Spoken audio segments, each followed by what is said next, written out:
Panas matahari siang itu terasa menyengat. Jalanan kecil di pinggiran desa Sukamaju tampak lengang, hanya sesekali terdengar suara motor tua melintas dan anak-anak berlari sambil bercanda. Di ujung jalan, seorang pemuda dengan wajah sederhana mendorong sepedanya yang sudah berkarat. Namanya Arif, pemuda berusia 21 tahun yang sehari-hari bekerja serabutan. Kadang menjadi kuli angkut di pasar, kadang membantu tetangga memperbaiki atap atau mengecat rumah. Sepeda itu satu-satunya harta berharganya. Meski rantainya sering lepas, sadelnya sobek, dan remnya kadang blong, Arif tetap menjaganya. Baginya, sepeda bukan hanya alat transportasi, tapi juga sahabat setia yang menemaninya mencari rezeki. Hari itu Arif baru saja pulang dari pasar setelah mengantar barang pesanan seorang pedagang. Uangnya tak seberapa, hanya cukup untuk membeli nasi bungkus dan mungkin segelas teh hangat di warung. Namun langkahnya terhenti ketika ia melihat sesuatu di bawah pohon besar dekat persimpangan jalan. Seorang nenek tua duduk terkulai, wajahnya pucat, keringat bercucuran, dan napasnya terengah-engah. Tangannya bergetar, matanya sayu seolah menahan sakit yang berat. Di sampingnya hanya ada kantong plastik lusuh berisi sayur mayur. Arif segera menepikan sepedanya dan mendekat. "Nek, kenapa? Apa nenek baik-baik saja?" tanyanya cemas. Nenek itu mencoba bicara, tapi suaranya sangat lemah. "Nak, tolong," dada nenek sesak, "mau ke rumah sakit, tapi tidak ada yang mengantar." Arif langsung panik. Rumah sakit memang ada di kota kabupaten, jaraknya sekitar 8 km dari desa. Biasanya orang akan naik ojek atau mobil angkutan. Tapi siang itu jalanan sepi, tak ada kendaraan yang lewat. Arif melihat sekeliling, berharap ada motor atau mobil yang melintas. Kosong. Ia menelan ludah, lalu memandang nenek yang kini semakin sulit bernapas. Dalam benaknya, hanya ada dua pilihan: membiarkan nenek itu tergeletak di jalan, atau membawanya dengan cara apapun. Dan pilihan pertama jelas bukan dirinya. Dengan spontan, Arif berkata, Nenek naik sepeda saya saja. Kita ke rumah sakit sekarang." Nenek itu menatapnya ragu. "Naik sepeda? Nak, apa kuat?" Arif tersenyum, meski dalam hati gugup. "Kuat, Nek. Insya Allah saya bisa. Daripada kita diam di sini, lebih baik kita coba." Ia segera menurunkan barang-barang kecil dari sepedanya, menata agar sadelnya bisa dipakai nenek untuk duduk. Dengan hati-hati, ia membantu nenek itu naik. Nenek duduk di belakang, berpegangan erat pada pinggang Arif.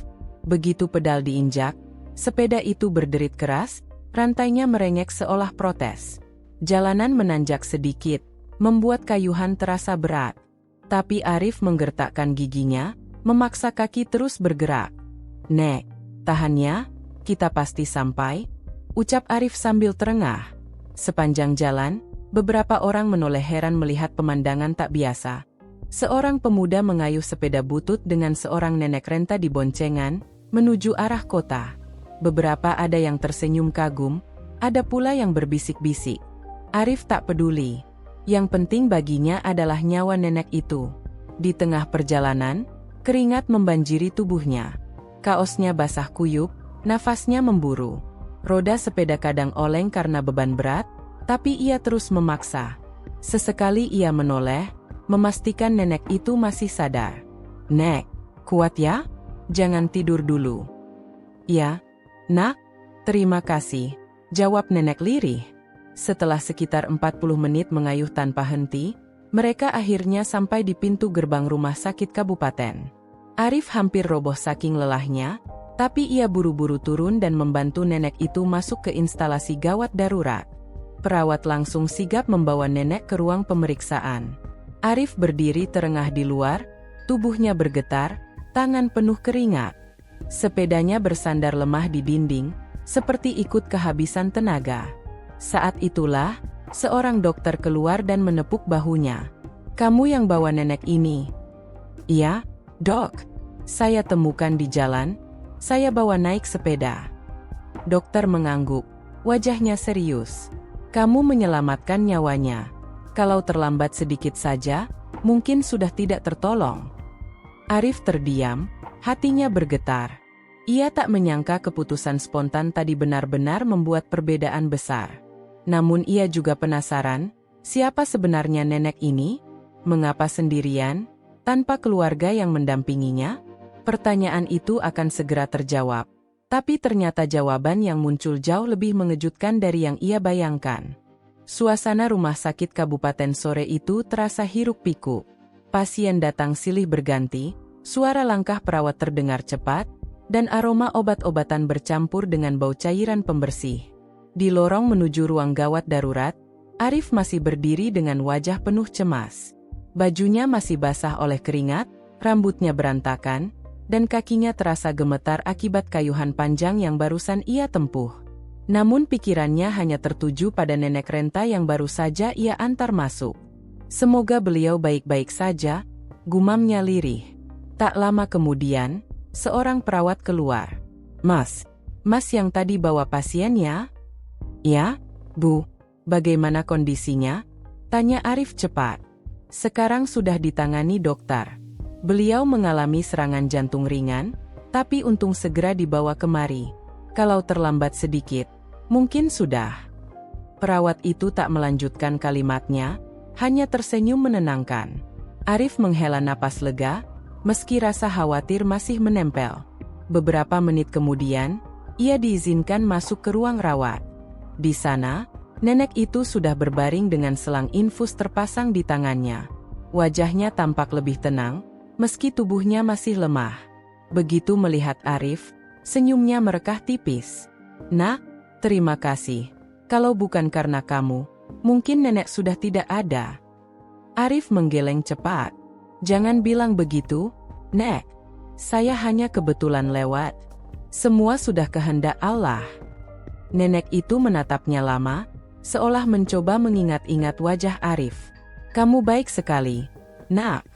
Zaman sekarang, jarang ada anak muda yang mau repot menolong orang tua seperti nenek.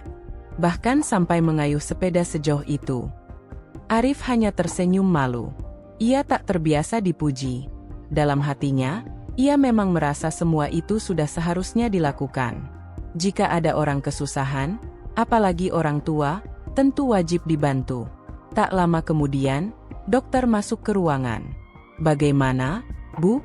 Sudah agak enakan? Nenek itu mengangguk lemah. Sudah, Dok, terima kasih banyak. Bagus. Tapi ibu harus istirahat total beberapa hari di sini. Jangan dulu banyak bergerak. Kami juga perlu tahu, apakah ada keluarga yang bisa dihubungi? Pertanyaan itu membuat nenek terdiam. Tatapannya menerawang jauh, sebelum akhirnya ia berkata pelan. Tidak ada. Nenek sendirian saja. Arif menoleh kaget. Sendirian? Nek? Maksudnya? Nenek hanya tersenyum pahit. Keluarga nenek sudah lama tidak bersama nenek lagi. Dokter mencatat sesuatu lalu keluar, meninggalkan ruangan itu dalam hening. Arif duduk di kursi kecil di samping ranjang, masih diliputi rasa heran. Selama beberapa menit, mereka hanya berbicara ringan. Arif menanyakan nama, dan ternyata nenek itu bernama Nenek Siti. Usianya 72 tahun, tinggal sendirian di sebuah rumah tua di pinggiran desa sebelah. Setiap hari ia berjualan sayur seadanya di pasar, hidup dari hasil dagangan kecil itu. Arif terenyuh. Kenapa nenek sendirian? Anak-anak nenek di mana? Wajah Nenek Siti menegang sejenak, lalu ia tersenyum hambar. Itu cerita panjang, Nak. Nanti saja, kalau kamu mau mendengarnya. Arif tidak mendesak. Ia tahu, ada luka lama yang mungkin belum siap dibuka. Hari mulai gelap. Arif berdiri, hendak pamit. Nek, saya pulang dulu ya. Tapi besok saya datang lagi. Kalau nenek butuh apa-apa, bilang saja ke perawat, atau nanti kasih tahu saya. Nenek Siti menggenggam tangannya erat. Nak, siapa namamu? Arif, Nek. Arif, nenek tidak akan lupa kebaikanmu. Allah pasti membalas. Arif hanya menunduk, lalu keluar ruangan dengan hati hangat. Malam penuh perenungan. Sesampainya di rumah kecilnya, Arif masih memikirkan pertemuan tak terduga itu. Rumahnya hanya berupa gubuk sederhana di pinggir sawah, peninggalan orang tuanya yang sudah lama tiada. Ia hidup sendirian, mengandalkan kerja serabutan. Malam itu, ia duduk di teras, menatap bintang. Kenapa ya? Aku bisa kebetulan lewat saat nenek itu hampir pingsan? Rasanya seperti bukan sekadar kebetulan, pikirnya. Ia teringat tatapan mata Nenek Siti yang penuh rasa syukur, seolah menyimpan sesuatu. Ada misteri yang belum terjawab. Arif tidak tahu, keputusan spontan untuk menolong nenek itu akan menyeretnya ke dalam kisah besar yang mengubah seluruh jalan hidupnya. Hari kedua di rumah sakit. Keesokan paginya, Arif kembali ke rumah sakit. Ia membawa sekantong buah jambu hasil pemberian tetangga, sekadar untuk menjenguk. Begitu masuk ke ruang rawat, wajah Nenek Siti langsung berseri. "Arif, kamu datang lagi." Nenek senang sekali. Arif tersenyum. "Bagaimana kabarnya hari ini, Nek?" "Sudah jauh lebih baik. Terima kasih, Nak. Kamu benar-benar anak baik." Mereka pun berbincang lama. Arif bercerita tentang kehidupannya, bagaimana ia yatim piatu sejak kecil, bagaimana ia hidup dari kerja serabutan, bagaimana sepeda tuanya menjadi teman setia mencari rezeki. Nenek Siti mendengarkan dengan penuh perhatian. Sesekali matanya berkaca-kaca. "Arif, hidupmu berat sekali ya. Tapi kamu tetap baik hati, tidak pernah mengeluh." Arif hanya tersenyum. "Saya hanya berusaha menjalani apa adanya, Nek. Yang penting halal." Setelah lama berbincang, tiba-tiba Nenek Siti berkata dengan suara lirih, "Arif, kamu tahu tidak? Sebenarnya ada alasan kenapa nenek bisa sendirian sampai seperti ini. Kalau kamu mau mendengar, nenek akan cerita." Arif mengangguk penuh rasa ingin tahu. Dan dari situlah, kisah panjang Nenek Siti mulai terbuka. Kisah tentang keluarga yang hilang, tentang anak-anak yang tak pernah kembali, dan tentang sesuatu yang selama ini ia simpan rapat-rapat. Arif mendengarkan dengan seksama, tanpa tahu bahwa cerita itu akan menuntunnya menemukan sebuah kebenaran besar, sebuah rahasia yang selama ini tersembunyi di balik penderitaan seorang nenek renta. Arif duduk di kursi kecil di samping ranjang rawat. Di hadapannya, Nenek Siti berbaring dengan posisi agak tegak, wajahnya masih pucat namun sudah lebih bertenaga. Ia memegang tangan Arif erat, seolah takut jika cerita yang akan keluar dari mulutnya hilang begitu saja. "Arif, kamu harus tahu, hidup nenek tidak selalu seperti ini. Dulu, nenek punya keluarga besar, rumah yang cukup, bahkan usaha yang lumayan. Tapi sekarang, lihatlah, nenek hanya sendirian, berjualan sayur di pasar, dan hampir mati di jalan kalau bukan karena kamu." Arif terdiam. Ia tak menyangka, nenek renta sederhana itu dulunya pernah hidup lebih baik. "Apa yang terjadi, Nek?" tanyanya hati-hati. Nenek Siti menghela napas panjang, lalu mulai bercerita. Masa lalu yang hilang. Dulu, nenek punya 3 anak. 2 laki-laki, 1 perempuan.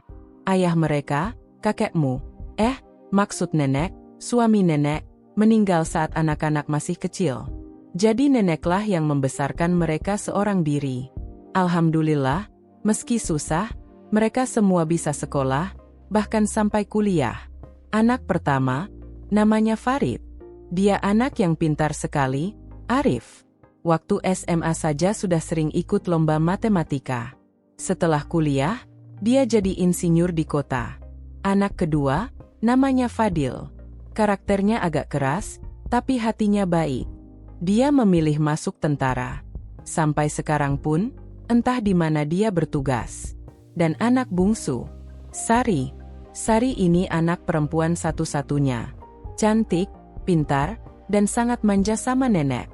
Dulu dia bercita-cita jadi guru. Mata Nenek Siti mulai berkaca-kaca.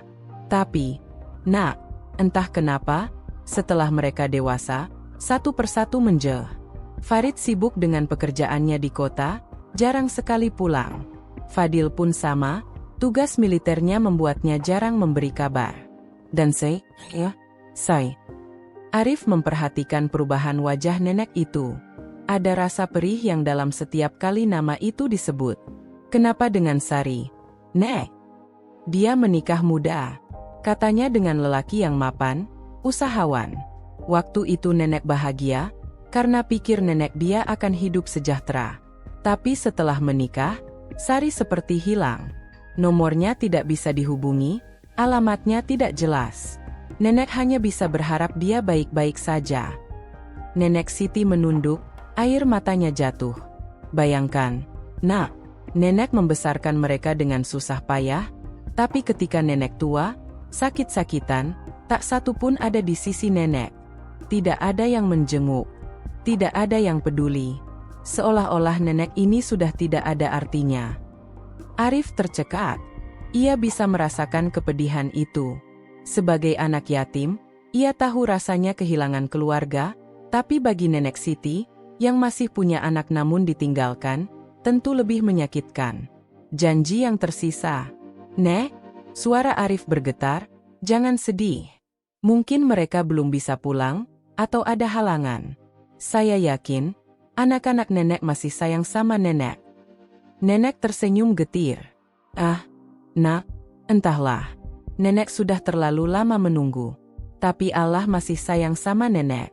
Allah kirim kamu, Arif, anak baik hati yang bahkan tidak ada hubungan darah, tapi rela menolong nenek sampai sejauh ini.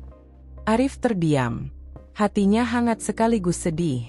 Ia merasa seolah mendapat panggilan untuk mengisi kekosongan itu. Arif, lanjut nenek dengan suara lirih. Kalau suatu hari nanti nenek sudah tidak ada, tolong, kalau kamu bertemu anak-anak nenek, sampaikan bahwa nenek selalu menunggu mereka. Dan nenek selalu memaafkan, apapun alasannya. Arif tercekat, matanya ikut berkaca-kaca. Jangan bicara begitu, Nek. Nenek masih panjang umur. Saya janji akan selalu jenguk nenek. Pertemuan dengan dokter.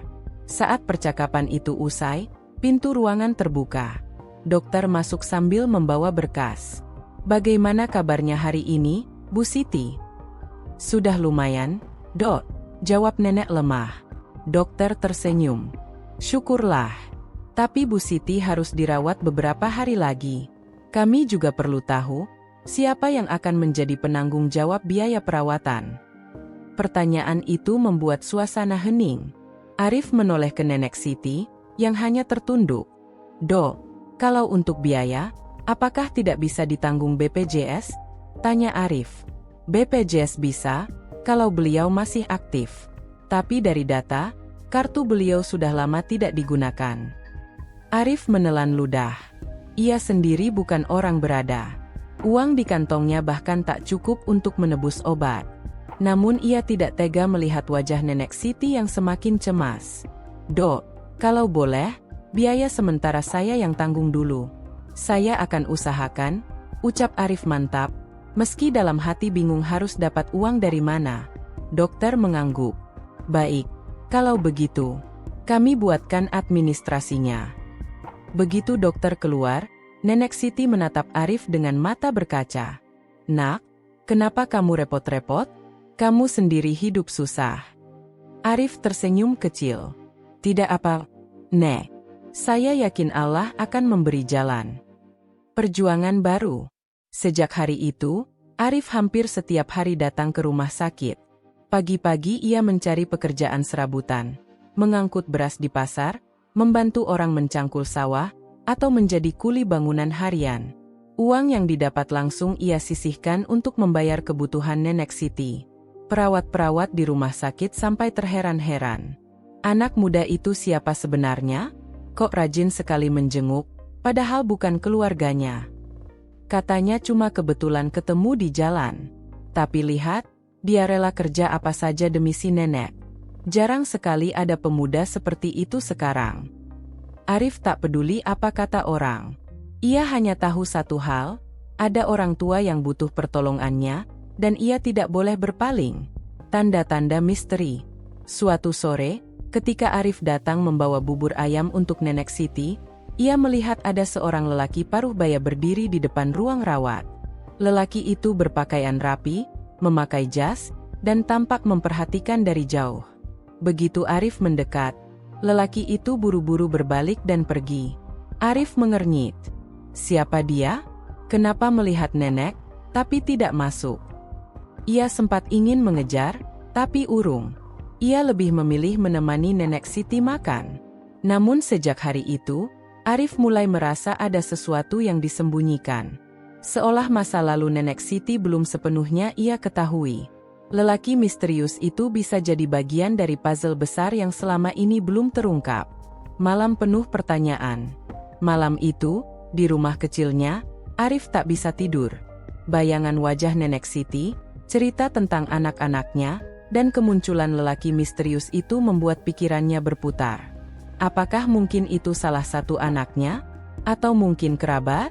Kenapa dia tidak berani masuk? Arif menggenggam tangan di dadanya. Aku harus cari tahu. Nenek tidak boleh sendirian lagi. Kalau benar keluarganya masih ada, mereka harus tahu kondisi beliau. Dengan tekad itu, Arif memutuskan untuk menyelidiki lebih jauh. Ia tidak menyadari, langkah kecilnya akan membuka pintu besar menuju kebenaran. Kebenaran yang selama ini tertutup rapat.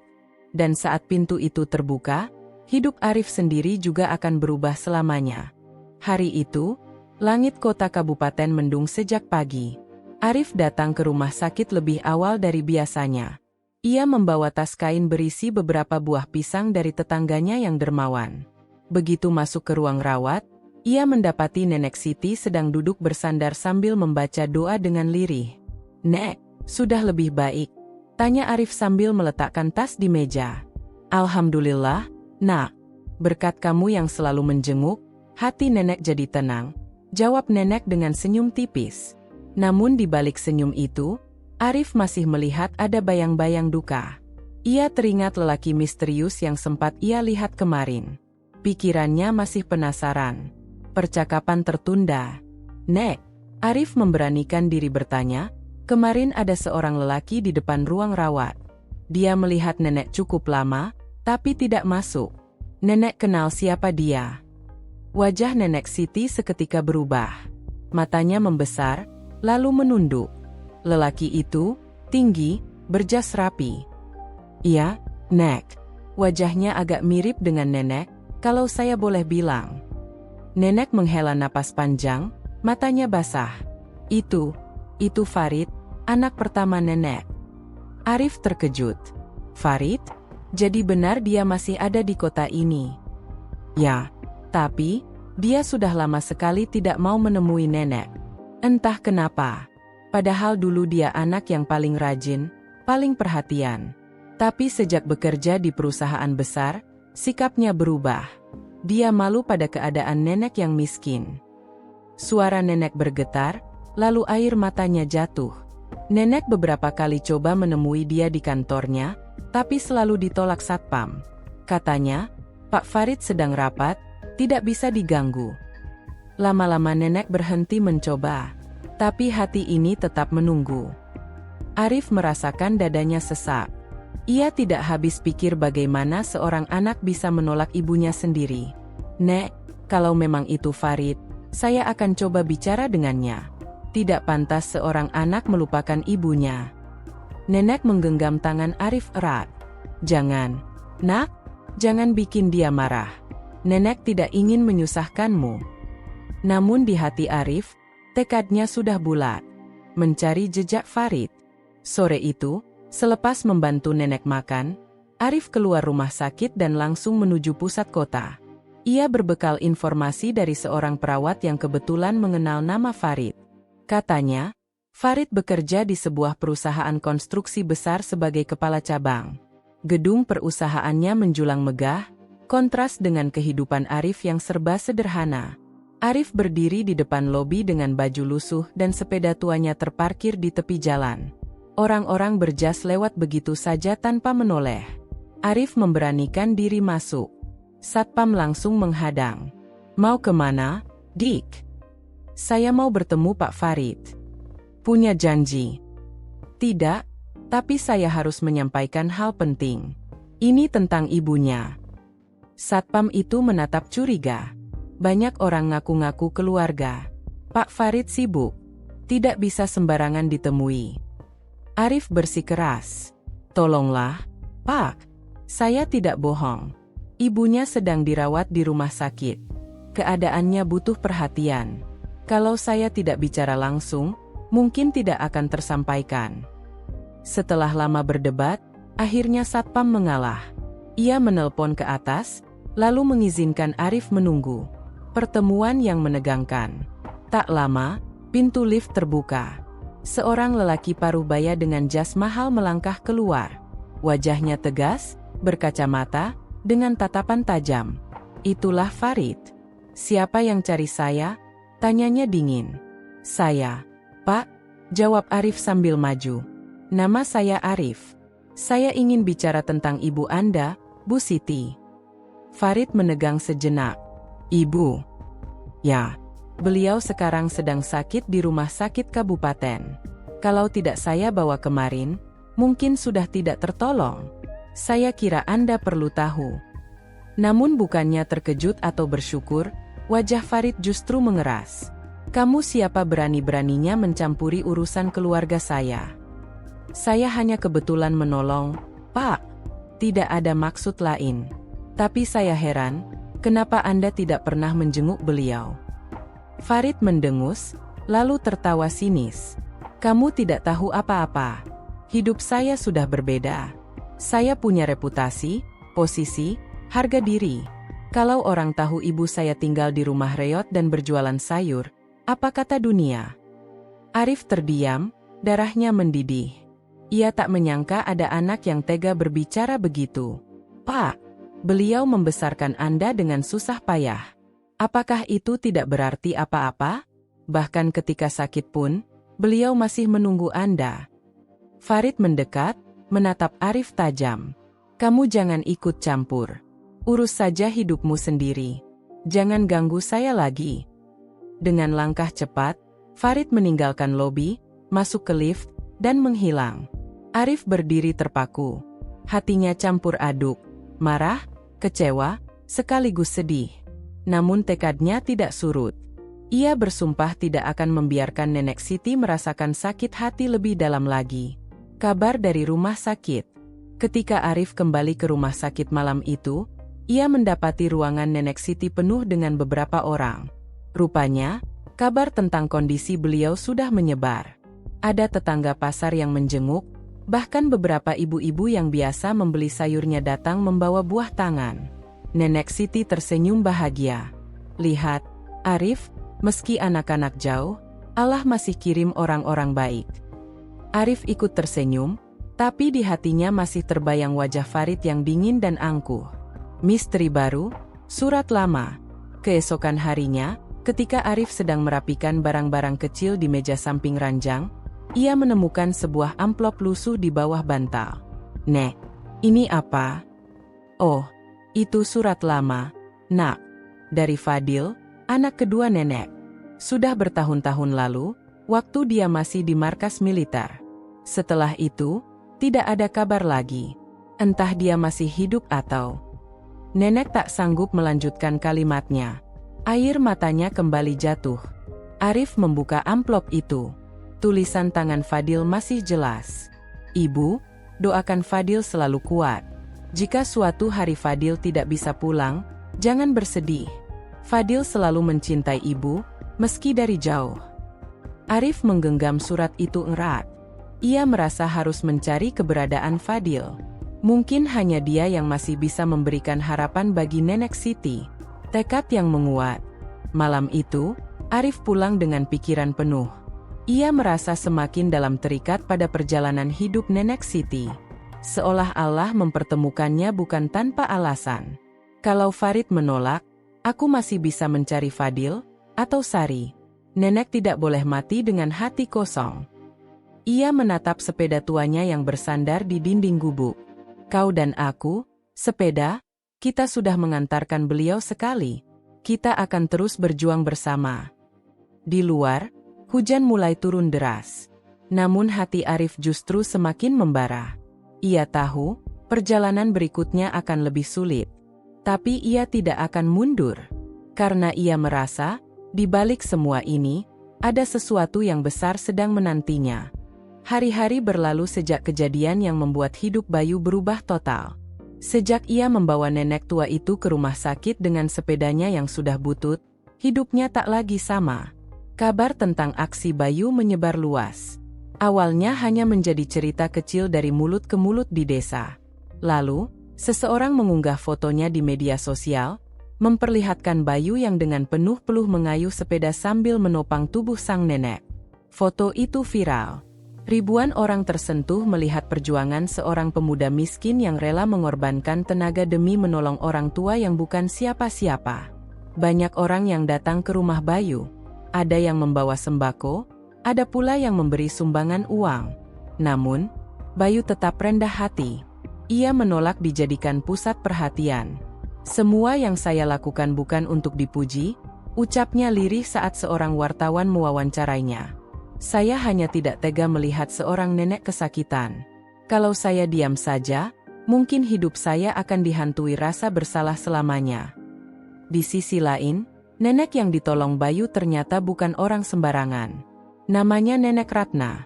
Dulu, ia adalah seorang pengusaha batik terkenal. Namun setelah suaminya meninggal dan harta dibagi-bagi oleh sanak keluarga, ia memilih hidup sederhana. Banyak orang yang tidak tahu siapa dirinya sebenarnya. Setelah dirawat beberapa minggu, kondisi Nenek Ratna berangsur pulih. Ia tidak bisa berhenti menangis saat mengingat momen ketika Bayu menolongnya. "Kalau bukan karena kamu, mungkin nenek sudah tidak ada lagi di dunia ini," ucap Nenek Ratna sambil menggenggam tangan Bayu. "Kebaikanmu tidak akan nenek lupakan." Bayu hanya tersenyum, meski hatinya terenyuh. "Jangan berlebihan, Nek. Semua orang pasti akan melakukan hal yang sama." Namun, ternyata tidak semua orang akan melakukannya. Banyak orang yang mengaku melihat Nenek Ratna jatuh di pinggir jalan, tetapi mereka hanya menoleh sebentar lalu pergi begitu saja. Hanya Bayu yang berhenti, menolong, bahkan mengorbankan tenaganya untuk membawanya ke rumah sakit dengan sepeda tuanya. Beberapa hari kemudian, Nenek Ratna meminta Bayu datang ke rumahnya. Betapa terkejutnya Bayu ketika melihat rumah besar berarsitektur Jawa yang begitu indah. "Ini rumah nenek?" tanya Bayu dengan mata terbelalak. Nenek Ratna tersenyum. "Ya, Bayu. Mungkin kamu kaget? Ya, nenek sebenarnya punya kehidupan yang berbeda dari yang kamu kira. Tapi nenek memilih hidup sederhana agar bisa merasakan ketenangan." Bayu mengangguk pelan. Ia tak tahu harus berkata apa. Lalu, Nenek Ratna menggandeng tangan Bayu menuju ruang tamu. Di sana sudah ada beberapa orang, tampak seperti notaris dan juga beberapa anggota keluarga Nenek Ratna. "Bayu," ucap Nenek Ratna, "kamu mungkin akan menolak, tapi dengarkan dulu nenek. Kamu sudah menyelamatkan nyawa nenek. Nenek ingin memberikan sesuatu, bukan sekadar ucapan terima kasih." Bayu buru-buru menggeleng. "Nek, tolong jangan. Saya tidak menolong nenek karena berharap imbalan." "Tunggu dulu," potong Nenek Ratna dengan senyum lembut. "Bukan soal imbalan. Ini tentang rasa syukur. Nenek sudah memutuskan untuk menyerahkan sebagian usaha batik nenek kepadamu. Mulai hari ini, kamu akan menjadi penerus usaha batik keluarga ini." Bayu terdiam. Ia hampir tidak bisa bernapas mendengar keputusan itu. "Apa? Saya? Menjadi penerus usaha batik? Nek, saya ini hanya pemuda biasa. Sekolah saja tidak tamat. Saya tidak tahu apa-apa soal bisnis." Nenek Ratna tersenyum bijak. "Ilmu bisa dipelajari, tapi hati yang tulus tidak bisa dibuat-buat. Dunia butuh orang yang berhati baik untuk memimpin sesuatu. Dan nenek percaya kamu adalah orang itu." Air mata mengalir di pipi Bayu. Ia tidak pernah membayangkan hidupnya akan berubah sedrastis ini. Dulu, ia hanyalah seorang pemuda miskin yang berjuang setiap hari dengan sepeda bututnya. Kini, ia mendapat kepercayaan besar untuk meneruskan sebuah usaha yang penuh sejarah. Hari demi hari, Bayu belajar. Ia didampingi oleh beberapa orang kepercayaan Nenek Ratna untuk memahami dunia batik. Walau sempat ragu, Bayu membuktikan bahwa ia bisa. Ia bukan hanya menjaga kualitas batik, tetapi juga menambah inovasi. Usaha itu berkembang pesat di tangannya. Kehidupannya berubah total. Dari yang tadinya sulit makan, Kini ia mampu membuka lapangan pekerjaan bagi banyak orang di desanya. Namun, Bayu tetap sama. Ia tidak berubah menjadi sombong. Ia tetap menggunakan sepedanya, meski kini sudah memiliki mobil mewah. "Sepeda ini saksi perjuangan hidupku," ucapnya suatu kali ketika ditanya kenapa ia masih suka bersepeda. Nenek Ratna selalu tersenyum bangga melihat Bayu. Ia merasa keputusannya tidak salah. "Bayu," kata Nenek Ratna suatu sore, "ingatlah, kekayaan bisa hilang kapan saja. Tapi kebaikan hatimu, itulah harta yang tidak akan pernah bisa diambil siapapun." Bayu mengangguk dalam-dalam. Ia tahu bahwa hidup telah memberinya pelajaran berharga. Satu perbuatan kecil yang tulus bisa mengubah jalan hidup seseorang. Dan semua itu berawal dari sepeda tuanya, serta keputusan sederhana untuk menolong seorang nenek di pinggir jalan. Selesai.